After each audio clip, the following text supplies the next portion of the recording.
Egmore station இன்றைக்கி வந்து check பண்ணோம்.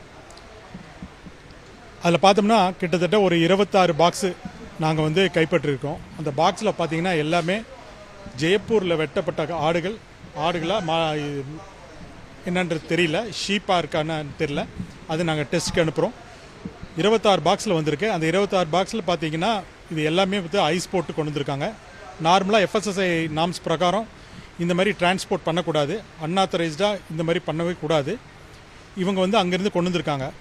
ஸோ நாங்கள் தீவிரமாக விசாரித்த பொழுது இந்த ஆடு வந்து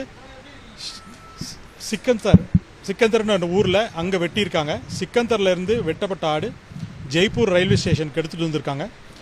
ஜெய்ப்பூருக்கும் சிக்கந்தருக்கும் பார்த்தீங்கன்னா ஒரு 250 கிலோமீட்டருக்கு மேலே இருக்கும். ஸோ அங்கேருந்து ஜெய்ப்பூர்லேருந்து இப்போ நம்ம சென்னைக்கு வந்திருக்கு. ஸோ கிட்டத்தட்ட பார்த்தோம்னா அது ஆடு வெட்டுறதுலேருந்து இந்த டைம் நாங்கள் கைப்பற்ற வரைக்கும் நாங்கள் இப்போ பார்த்த வரைக்கும் கிட்டத்தட்ட பார்த்தோம்னா 4 to 5 நாள் பக்கமாக ஆயிடுச்சு அந்த ஆடு. இவ்வளோ நாள் நம்ம எந்த விதமான ப்ராப்பர் ஃப்ரீசிங் டெக்னிக் இல்லாமல் இவ்வளோ நாள் வச்சுருக்க முடியாது. எந்த ப்ராடக்டாக இருந்தாலும் அது கெட்டு போயிடும். ஸோ இன்றைக்கி பிடிக்கப்பட்ட இந்த ஆட்டு இறைச்சிகள் பார்த்திங்கன்னா சுமார் 1600 kg பக்கமாக இருக்குது. இது எல்லாமே இன்றைக்கி சென்னைக்குள்ளே வந்து பல இடத்துக்கு போகக்கூடிய சூழ்நிலையில் இருந்தது. அதை எல்லாமே நாங்கள் வந்து இப்போ வந்து கைப்பற்றியிருக்கோம். ஸோ இது எல்லாமே வந்து யார் யாருக்கெல்லாம் சப்ளை பண்ணுறாங்கன்ற டீட்டெயில்ஸ் நாங்கள் கேட்டுட்ருக்கோம்.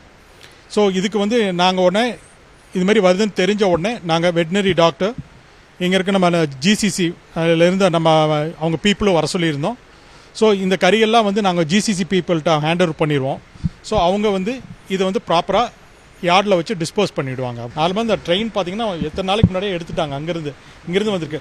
இப்போ இன்னும் சொல்ல போனோம்னா இந்த ட்ரெயினில் நாங்கள் இப்போ கைப்பற்றி இருக்கிறது பார்த்தோன்னா கிட்டத்தட்ட ஒரு 26 பாக்ஸ் தான். நாங்கள் இன்னும் நிறைய இருந்தது. அதுக்காண்டி இந்த நாங்கள் இங்கே பிடிக்கிறேன்னு தெரிஞ்ச உடனே பார்த்தோன்னா அந்த பாக்ஸ்லாம் இறக்காமல் அப்படியே விட்டுட்டாங்க. அந்த பாக்ஸில் இப்போ திரும்ப மதுரை பக்கம் போயிட்டுருக்கு. ஸோ அந்த எல்லா டிஓஸ்க்கும் எங்கள் டெஸ்டினேட்டட் ஆஃபீஸர் ஃபுட் சேஃப்டி டிபார்ட்மெண்ட்டில் எல்லாத்துக்கும் இன்ஃபர்மேஷன் கொடுத்துருக்கோம்.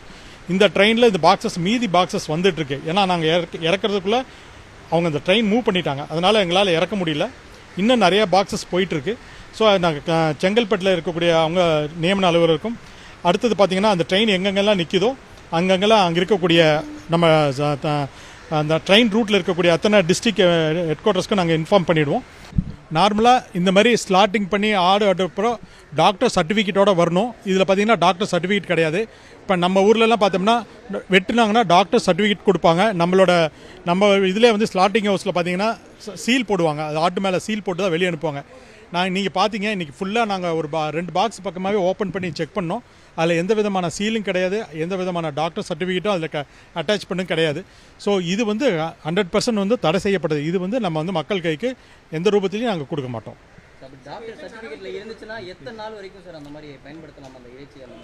ஒரு நாளுக்குள்ளே நீங்கள் பயன்படுத்திடணும். இப்போ நாம் வந்து நம்ம சென்னையே நீங்கள் பார்க்குறீங்க, நம்ம வந்து இங்கே சென்னையில் வெட்டுறாங்க, ஸ்லாட்டிங் ஹவுஸில் வெட்டுறாங்கன்னா அன்றைக்கி ஈவினிங்குள்ளே அவங்க கொண்டு போய் சேர்த்துடணும். அதுதான் எங்களோட முறைப்பறிக்கணும்.